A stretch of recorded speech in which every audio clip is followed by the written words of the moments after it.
किंतु चारों तरफ फैली हुई एक विश्व की शक्ति है, सर्वव्यापी एक शक्ति, जिसको चैतन्य कहते हैं, जिसको रूह कहते हैं। ये जो जितने भी कार्य, अब देखिए कितने सुंदर फूल हैं, एक छोटे से बीज से या पौधे से ही कितने सुंदर फूल निकल आए। ये कैसे आए हम सोचते भी नहीं, ये आँख कैसी बनी इससे हम सोचते भी नहीं, कुछ सोचते ही नहीं। हम सोचते बस हम ठीक है, इंसान बन गए सो बहुत होगा। लेकिन ये बने कैसे, अगर इधर आप ध्यान दें और ज़रा गंभीरतापूर्वक सोचें तो ये किसी न किसी वजह से बने हैं। और ये वजह ये है कि अब मनुष्य चेतना से ऊपर एक चेतना जो आत्मा की चेतना है उसे हमें प्राप्त करना। और वो जब चेतना हमारे शरीर को चेतित करती है तो हमारे अटेंशन में, हमारे चित्त में उसका प्रकाश आ जाता है और हम नस नस में उसको महसूस कर सकते हैं। तब हम जान सकते हैं कि चारों तरफ फैली हुई चैतन्य सृष्टि है। ऐसी ठंडी ठंडी हवा हाथ में आने लग जाती है और सर के तालु भाग से भी आप देखते हैं कि कुंडलिनी जब ब्रह्मरंध्र को यानी इस तालु को छेदती है तब हम जानते हैं कि कुछ ठंडी ठंडी सी हवा आ रही। इससे हमारे अंदर सबसे पहले तो संतुलन आ जाता है। संतुलन आने के बाद हमारे जो विचार हर समय हमारे खोपड़ी में घुसे रहते हैं वो ठंडे हो जाते हैं। ये विचार भी हमको आते कहाँ से हैं, तो भविष्य से और भूतकाल से। हम आज वर्तमान में इस वक्त कहाँ हैं ये विचार हमें नहीं आता, क्योंकि उसमें विचार ही नहीं है। इस वक्त कुंडलिनी का जागरण हो जाता है तब आप बराबर वर्तमान में आ जाते हैं, निर्विचार। इसे निर्विचार समाधि कही है जो कि हठ योग में है। डॉक्टर साहब ने कहा वो बात ठीक है कि आजकल का जो हठ योग है ये वास्तविक में हठ योग नहीं है। पातंजल के हठ योग को आप पढ़े तो उन्होंने कहा है कि निर्विचार समाधि और निर्विकल्प समाधि पाना ही इस योग का लक्ष्य है।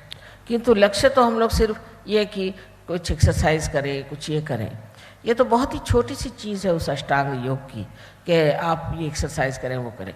हम लोग भी लोगों को बताते हैं कि आप एक्सरसाइज करिए। अगर कोई शारीरिक इस तरह से दुविधा में आपके घर ये रीढ़ की हड्डी, स्पाइनल कॉर्ड पड़ गया हो तो, किंतु कुंडलिनी स्वयं ही इतनी आतुर है।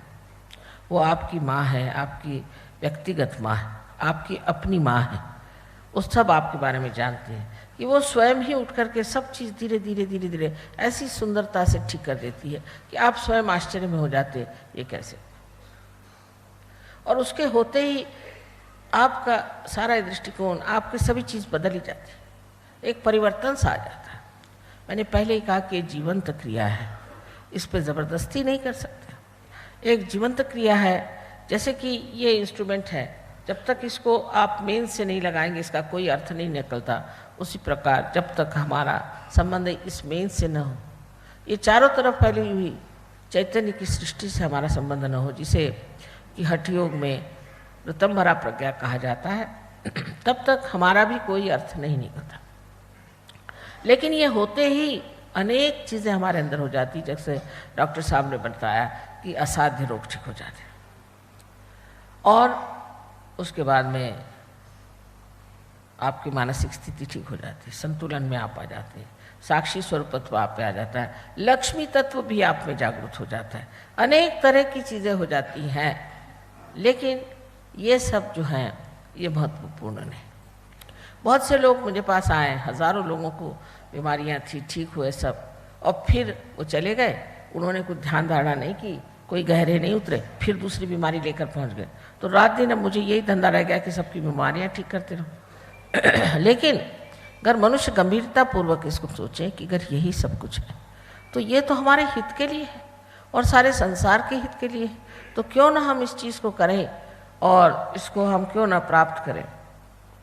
रोटेरियंस के लिए मुझे एक तरह से बहुत आशा थी एक ज़माने में, अब पता नहीं क्या कहें उनको आगे के लिए, किंतु मैं सोचती थी कि इन्होंने चक्र को ही अपना सिंबल माना है और उसका रोटेट करना ही विशेष माना हो, ये बहुत बड़ी बात है।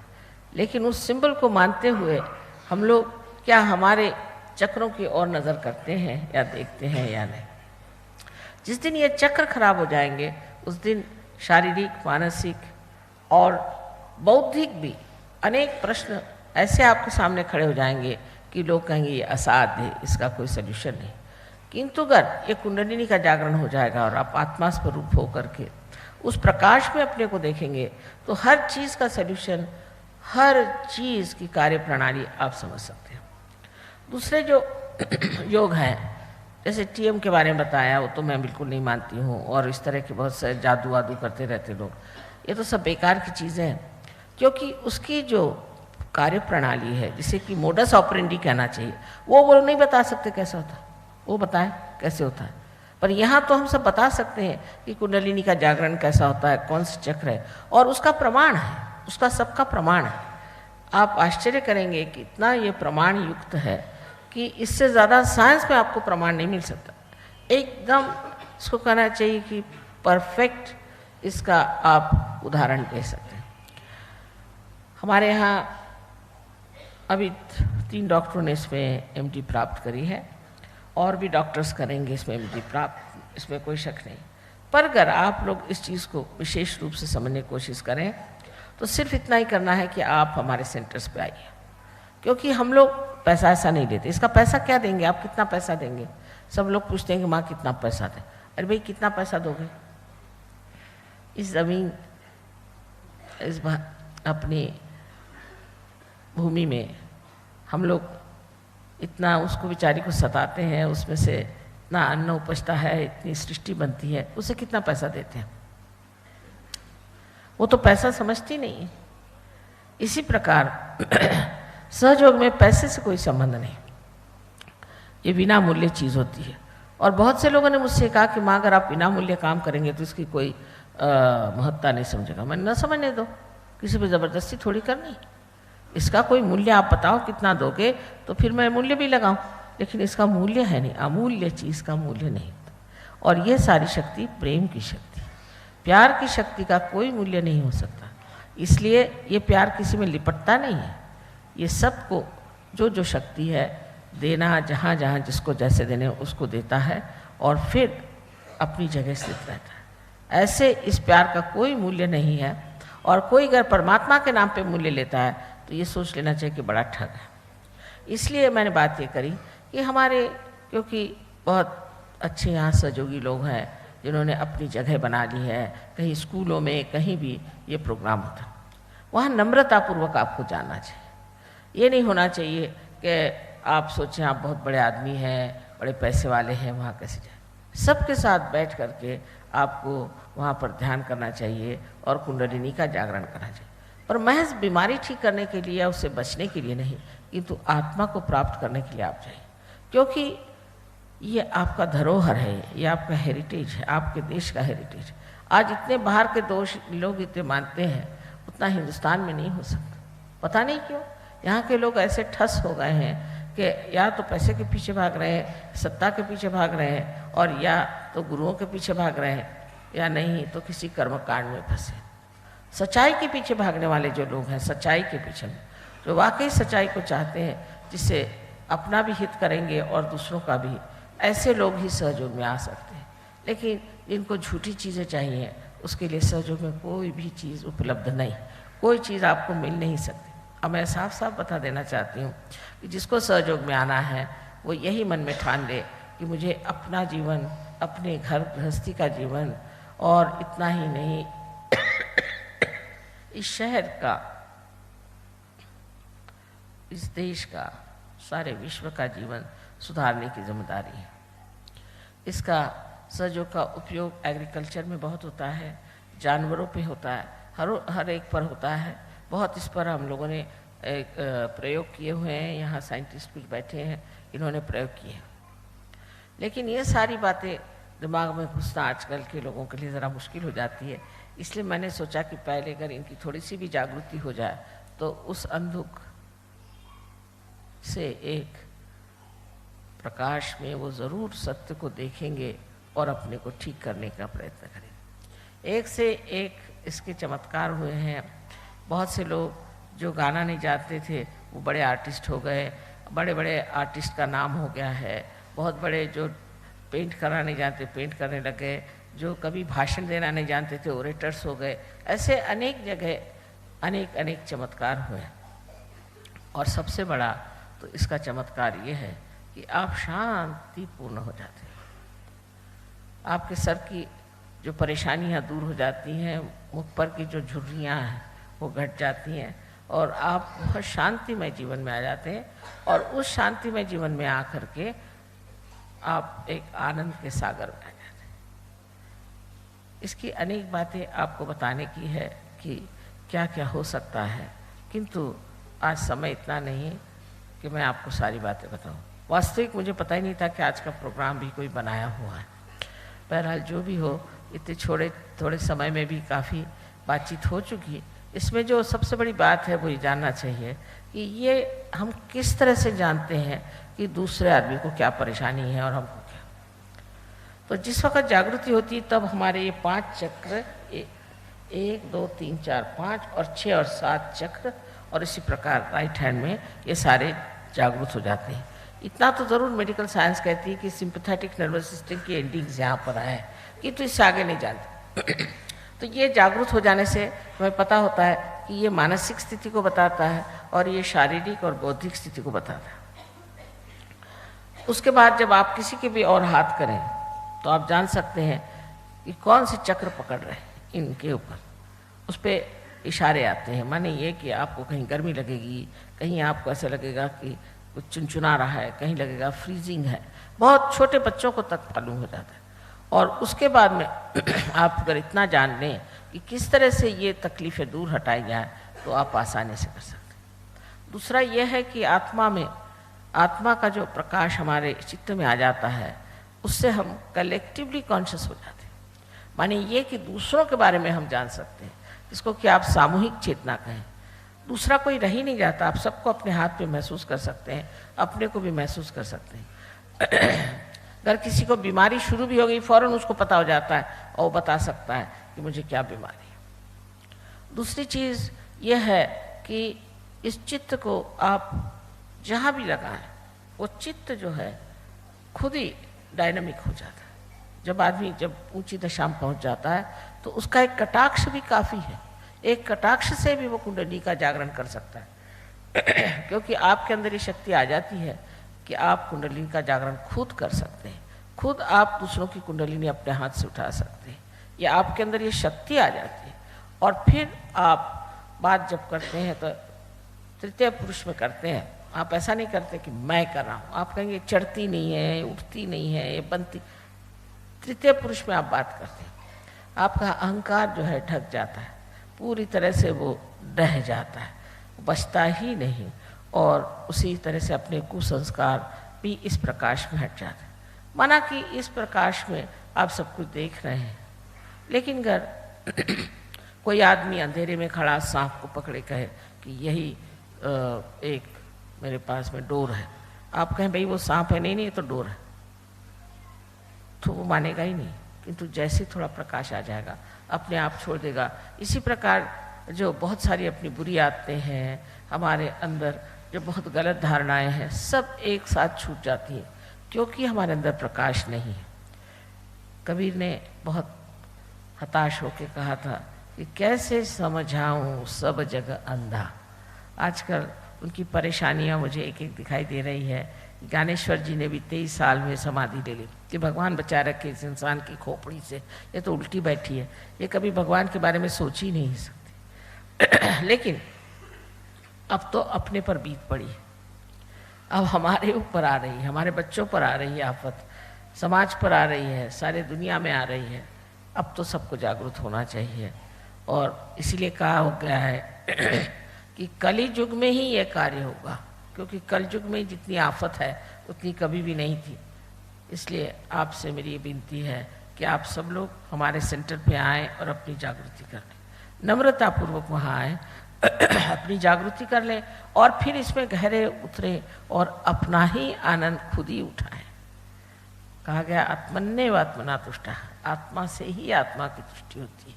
ये सब आपके साथ होगा। आज समय नहीं कि मैं आपको सब बताऊं, मैंने तो न जाने हिंदी भाषा में कितने हज़ार लेक्चर्स दिए हैं और मराठी में न जाने और अंग्रेजी में कितने लेकिन आपके पास ये सब उपलब्धि हो सकती है, आप पा सकते हैं, सब कुछ आपको मिल सकता है। किंतु सबसे पहले हम चाहते हैं कि आपका रियलाइजेशन हो जाए और आप उसमें स्थित हो जाए। क्योंकि सिर्फ किताबें पढ़ने से मनुष्य की बुद्धि भ्रमित हो जाती है। किताबी नॉलेज से कुछ फ़ायदा नहीं है। आपके नस में ये सेंट्रल नर्वस सिस्टम पे आपके पास ये नॉलेज आना चाहिए। ये ज्ञान जब आपके सेंट्रल नर्वस सिस्टम में आएगा तभी कहा जाएगा कि आप बुद्ध हुए, क्योंकि ये बोध है और यही सब वेद है जिससे आपको विद हुआ है। ये सब कुछ जितने भी संसार के बड़े बड़े अवतरण हो गए और जितने बड़े बड़े प्रेषित प्रॉफिट्स हो गए, बड़े बड़े सीयर्स, दृष्टा और प्रवक्ता हो गए, उन सब का सार जो है वो सहयोग में आप पाइएगा। सब धर्मों का सार सहयोग में है, इसलिए कोई भी धर्म ऊंच नीच नहीं हमारी दृष्टि में। और इसीलिए कौन किससे झगड़ा करेगा? जब सारे धर्म के ही सागर में आप उतर जाएंगे तो आप किससे झगड़ा करेंगे? ये तो कूपमंडूक हैं जो कहते हैं कि हमारा धर्म अच्छा, हमारा धर्म अच्छा, पर उस धर्म को जो लोग मानते हैं वो बिल्कुल धर्म से परे हैं, उनको धर्म से कोई मतलब नहीं। जो वास्तविक धार्मिक है वो सब धर्मों का समतत्व जानता है और उसमें उतरता है। आज मैंने कोशिश की है कि बहुत से विषयों के बारे में थोड़ा थोड़ा आपसे बता दूं, पर आशा है कि आप लोग इस पर विचार करें। हालांकि उन्होंने मुझे बताया कि रोटेरियंस ने बुलाया, तो मैंने कहा है पता नहीं भी रोटेरियंस की मामला, क्योंकि मैंने लायन क्लब वालों पे बड़ी मेहनत की, सब बेकार गई। मैंने कहा बने लायन लायनेस बन के घूमते हैं और कुछ बेकार ही गई सारी मेहनत। बहुत मेहनत करी, हर बार लेक्चर दिया, ये हुआ वो हुआ, कुछ फ़ायदा हुआ नहीं। आशा है कम से कम रोटेरियंस कि जिन्होंने अपनों को चक्र से बांध लिया है वो कम से कम इस चीज़ को सोचें और इसमें अग्रसर हो। आप सबको मेरा अनंत आशीर्वाद।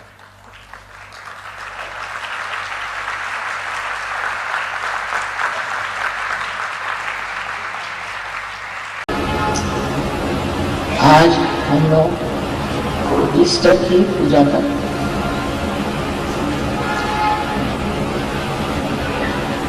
आज सहयोगियों के लिए एक महत्वपूर्ण दिन, क्योंकि ईसा मसीह ने दिखा दिया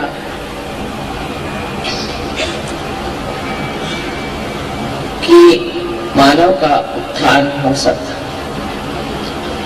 और उस उत्थान के लिए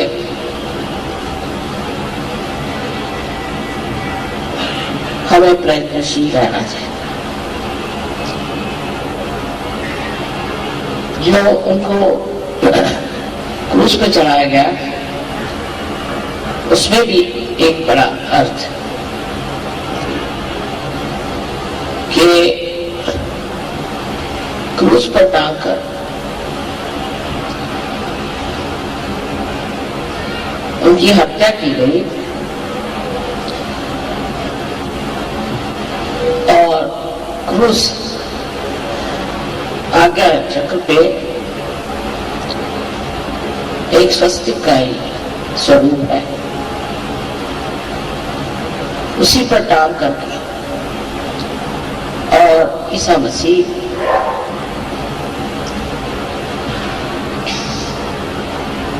वहीं पे गत प्राण। उस वक्त उन्होंने जो बातें कही उसमें से सबसे महत्वपूर्ण बात ये थी कि उन्होंने कहा कि माँ का इंतजार, माँ की ओर नजर करो। उसका अर्थ कोई कुछ भी लिखा है और दिखाई देता है कि उन्होंने ये बात कही कि मैं तुम्हारे लिए एक ऐसी शक्ति भेजूंगा जिसके 3 अंगों त्रिगुणात्मक और उसका वर्णन बहुत सुंदरता से किया है कि एक शक्ति होगी वो आपको आराम देगी। आराम देने वाली शक्ति हमारे अंदर जो है वो है महाकाल की शक्ति, जिससे हमें आराम मिलता है, जिससे हमारी बीमारियां ठीक होती हैं, जिससे अनेक प्रश्न जो हमारे भूतकाल के हैं वो सही हो जाते हैं। दूसरी शक्ति उन्होंने दी थी, जो भेजी उन्होंने, वो थी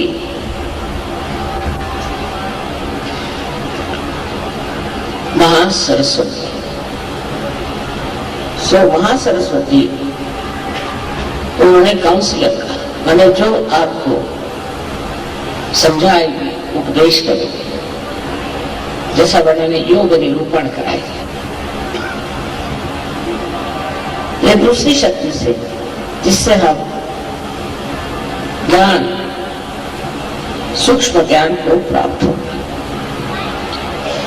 और तीसरी शक्ति महालक्ष्मी की, जिससे कि हम अपने उत्थान को प्राप्त होंगे, रिडम्पशन। इस प्रकार तीन शक्तियों की उन्होंने बात की थी। और बुद्ध ने भी कहा था कि मैं तुम्हें मात्र मैंने तीन तरह की माँ, तीन तरह की माता या माताएं एकत्रित आई, मात्रया। लोगों को समझा मात्रया क्या होता है, मैत्रेया करते हैं। ये जो मात्रया थी, ये एक साथ आदिशक्ति नहीं हो सकती। और आदिशक्ति को उन्होंने कहा तो जरूर होगा कि प्राइमोर्डियल मदर, लेकिन जिन्होंने बाइबल को ठीक किया, उन्होंने उसको होली घोस्ट बना दिया और उसके जगह कबूतर बना दिया। क्योंकि जिन्होंने बाइबल को ठीक किया, उनको स्त्री जाति से बहुत नफरत थी और वो विश्वास ही नहीं कर सकती कि कोई स्त्री भी कोई ऐसा ऊंचा कार्य कर सकती थी। उस नफरत के कारण उन्होंने उसका रूप अजीब सा बना दिया, होली घोस्ट। और दूसरी बात कही कि वो एक कबूतर, कबूतर का मतलब है कि वो एक शांति की दूत हो। लेकिन स्त्री की बात ही नहीं कि वो कोई स्त्री होगी या नारी होगी। और अपने शास्त्रों में कहा गया है कि संस्कारे महामाया,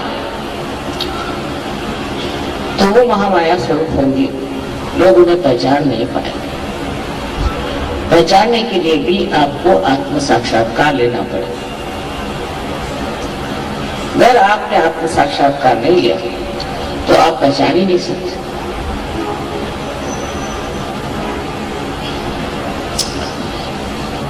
अपने जीवनी में उन्होंने जितना खुलकर कह सकते कहा, न जाने उसमें से कितनी बातें इन्होंने बताई और कितनी नहीं बताई और छुपाई। तो भी कुछ कुछ सब उसमें प्रकटित है, उसको वो नहीं बदल सकते। सहयोग के लिए ईसा मसीह का आना बहुत जरूरी था। वो स्वयं एक चिर बालक है और ये तो अब सिद्ध हो गया कि वो गणेश का अवतरण है। गणेश का अवतरण संसार में एक ही बार हुआ और वो ईसा मसीह के रूप में। इन तीनों का कार्य, जिसे हम कह सकते हैं बुद्ध, महावीर और ईसा मसीह, जिस स्तर पे हुआ वो स्तर तपस्या। और इसलिए मूर्धा में, विराट के मूर्धा में इन्होंने कार्य किया और तीनों कार्य में तपस्या का वर्णन कि मनुष्य को तपस्या करनी चाहिए और तपस्या करके ही वो आज्ञा चक्र को भेज सकता है और बाहर जा सकता है। आज्ञा चक्र का भेद होना अत्यावश्यकता नहीं, तो उसके बगैर आपकी कुंडलिनी ऊपर उठ ही नहीं सकती थी। आज्ञा चक्र का भेद ईसा मसीह के उत्थान से, रिजरेक्शन से हुआ। पहले उनकी मृत्यु हुई और उसके बाद उनका उत्थान हुआ। सो हम लोगों के लिए एक बड़ा भारी संदेश ईस्टर में है कि ईसा मसीह के उत्थान के कारण ही हम लोगों ने इस उत्थान को प्राप्त किया। सबसे मुश्किल चक्र है इंसान में, मनुष्य में आज्ञा चक्र, क्योंकि मनुष्य हर समय सोचते रहता है, सोच सोच के उसके सर में एक मन की बुलबुले की स्थिति बन जाती है और उससे वो परे नहीं जा सकता, विचारों से परे नहीं जा सकता। जब आज्ञा का भेद होता है तभी आप विचारों से परे जाते हैं। इसलिए ये कहना चाहिए कि अगर ईसा मसीह ने अपने प्राण दे करके और आज्ञा से उत्थान न किया होता तो सहज मुश्किल हो जाता। कार्य तो सभी अवतरणों ने किया अपने अपने स्थान पे, अपने अपनी जगह, अपने अपने समय पे, लेकिन जो कार्य ईसा मसीह के उत्थान से हुआ ये बहुत ही कमाल की चीज थी। इसीलिए आज्ञा का खोलना कोई मुश्किल चीज नहीं, आज्ञा से ऊपर उठाना कोई मुश्किल चीज नहीं। जितने गुरु हो गए, बड़े बड़े महान गुरु, उन्होंने बहुत कार्य करे, उन्होंने बहुत कुछ ऐसी बातें करी जिसके कारण लोगों में जागृति हुई,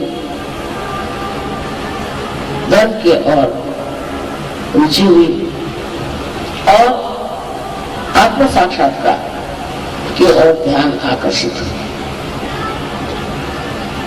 वो अपने देश में आए थे और आए क्योंकि वहां के जहां रहते थे वहां के लोगों की जो दृष्टि थी उसमें सूक्ष्मता नहीं थी, आध्यात्म नहीं था। इसलिए वो हिंदुस्तान में आए और कश्मीर में वो शालीमार राजा से मिले। शालीमार ने उनसे पूछा कि तुम्हारा क्या नाम है? तो उन्होंने कहा कि मेरा नाम ईसा मसीह। मसीह माने जो कोई संदेश लेकर आता।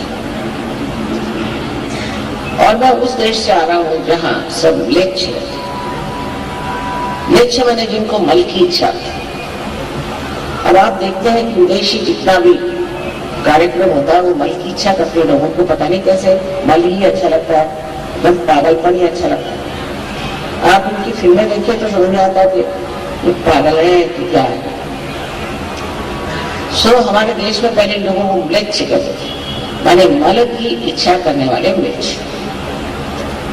और इनको मल की इच्छा है और मैं वहां कहाँ जाऊं, मेरा तो देश यही है क्योंकि मैं आध्यात्म में पहुंचा। तो शालीमार ने कहा कि आप इतने पहुंचे पुरुष हैं तो आप वापस और अपने ही देश में एक शब्द उन्होंने कहा कि निर्मल तत्व, प्रिंसिपल ऑफ प्यूरिटी, वो लोगों को सिखा। बहुत जल्दी अगर आपने निर्मल तत्व वहां बना दिया तो लोग जो है मिक्स तरह से छुटकारा पा। वो गए वापस, सिर्फ किसी तरह से 3.5 साल रहे और फिर उनको पकड़ के क्रॉस पे चढ़ाया। वो उनको विदित था, वो जानते थे कि ये करना जरूरी है, लेकिन जिस शान से उन्होंने अपने प्राण त्याग, एक अद्भुत व्यक्तित्व था, ये जाहिर होता। और इतने थोड़े से साल में 3.5 साल उन्होंने अपनी जिंदगी में जो कार्य किए हैं वो बहुत महान है। ये जरूर है कि वो किसी को आत्म साक्षात्कार दे नहीं पाए, क्योंकि उस वक्त ऐसे सत्य को खोजने वाले नहीं थे जैसे आपको। मेरे नसीब अच्छे हैं और इसलिए ये कार्य जो हुआ वो आत्म साक्षात्कार के पहले का कार्य हुआ, माने ये कि लोगों ने जाना कि इस मनुष्य जीवन से परे भी कोई और जीवन है। उन्होंने उसमें कहा कि तुम्हें फिर से जन्म लेना, खुद भी उनका उत्थान फिर से जन्म लेना। और अपने यहां भी कहते हैं कि दूसरा जन्म जैसे एक अंडे से पक्षी निकलता है, उसी प्रकार जब होता है तभी उसे विजय कहना चाहिए, जिसका दूसरे बार और जब उसका परिवर्तन हो जाता पूरी तरह से और उसमें पूर्णतः शक्ति आ जाती, तो संसार में कहीं भी उड़ के चला जाए, उसके पास सारी संचार शक्ति आ जाती। आपको तो मालूम है कि साइबेरिया से पक्षी उड़ करके किस तरह से हिंदुस्तान आए, जाड़े में यहाँ आते और गर्मियों में वहां जाते। ना उनके पास कोई रडार है, एरोप्लेन है, कुछ नहीं। कैसे आते? बराबर उसी जगह आते, जिस तालाब पे पहले आते थे उसी जगह आते। उनके बच्चे भी वहीं आते। एक बार इन्होंने प्रयोग किया, एक्सपेरिमेंट किया कि कुछ बच्चों को छुपा, तो उन्होंने खोज निकाला अपने बच्चों को, लेकिन कुछ बच्चों को खोजा भी नहीं था, वो उड़ के बराबर चले आए सीधे हिंदुस्तान। उनका कोई अगुआ नहीं था, उनको कोई बताने वाला नहीं था, वो आ गए ठीक से। इसे कहते हैं कि परमात्मा ने सारी व्यवस्था सारे संसार में इतनी सुंदर कर दी। वो किस लिए? कि हम अपने रिजरेक्शन को प्राप्त करें। मैं तो इसको ब्लॉसम टाइम कहती हूँ। कितने लोग आज आप यहाँ बैठे हैं, ऐसे ईसा मसीह के सामने कहा थे, और इससे हजारों में और जगह लोग हैं। देख करके बड़ा आश्चर्य होता है कि ईसा मसीह के सामने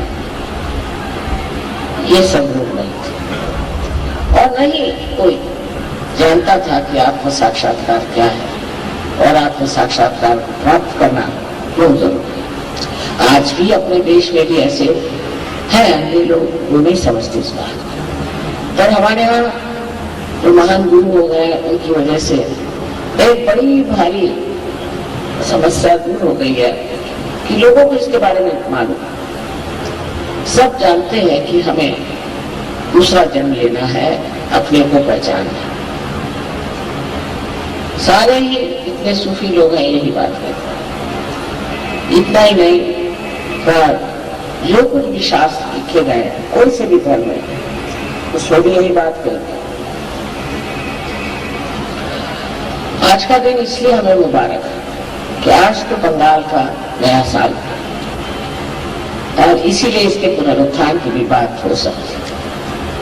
ये पुनरुत्थान आज बंगाल में हम लोगों ने जो मनाया है, इसका जरूर फायदा बंगाल में होगा।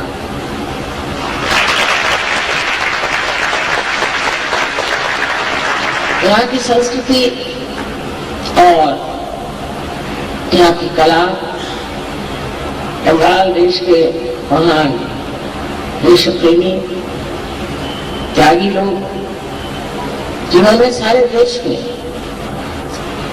सबको एक बड़े ऊंचे स्तर पर पहुंचाया था, आज हुई कहां से काम लेकर चले जा रहे हैं। विदेशी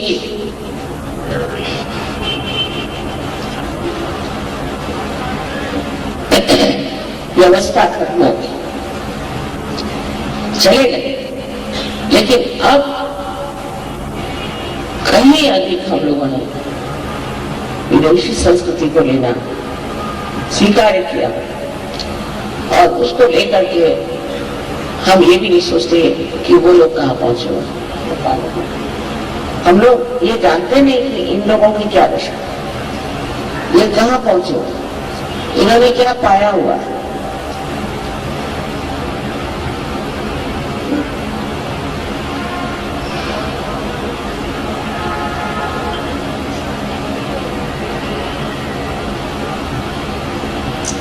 बहुत से ईसाई लोग तो ऐसा सोचते हैं कि ईसा मसीह इंग्लैंड में पैदा होता है और उनके लिए धोती पहनना माने हिंदू बनना है। इस प्रकार की विचित्र कल्पनाएं हमारे सर में बैठ गई हैं और हम सोचते हैं कि अंग्रेजियत लेने से हम लोग ईसा मसीह को बहुत नजदीक से देख सके। जिनको उन्होंने मेल छिका उन्हीं को हम लोग आदर से देखते हैं। वो लोग अब समझ रहे हैं कि हमारी संस्कृति, हमारी विचारधाराएं, हमारे धर्म की और दृष्टि अत्यंत सूक्ष्म और शुद्ध, और यहाँ के लोग बहुत जल्दी सहयोग को प्राप्त कर सकते हैं। तो आपने देखिए, लेकिन सहयोग को चाहिए कि आपस में पूर्णतया मेल मुलाकात करें और ये जो उत्थान का संदेश है वो हर जगह पहुंचा, क्योंकि आज आपका देश जिस दशा में है उसकी दशा परिवर्तन के सिवाय ठीक हो ही नहीं सकती, आध्यात्म के सिवाय ठीक हो नहीं सकती है। आप कुछ भी कर लिए, आकाश में केवल लगाने से हो नहीं सकता। इसी प्रकार कोशिश ये करिए कि एक एक आदमी को सोचना चाहिए कि हम कितने लोगों को सहयोग के बारे में बताते हैं और हम कितने लोगों को सहयोग देते हैं। ईसा मसीह बिल्कुल अकेले थे, उनके साथ कोई भी नहीं था और सिर्फ 12 उनके शिष्य थे। उसमें से भी कुछ आधे अधूरे, कोई ऐसे वैसे थे। उस पर भी उन्होंने बड़ी मेहनत करी और एक बड़ा भारी संदेश अपने उत्थान से, हमारे जीवन से देखा। पर वो जो संदेश बाह्यता हमें दिखाई देता है वो वास्तविकता हमारे आज्ञा पर काम करता है और आज्ञा पर काम करके ही हम लोगों ने उस स्थिति को प्राप्त किया है जहां हम ब्रह्मरंग तक छेद पाए।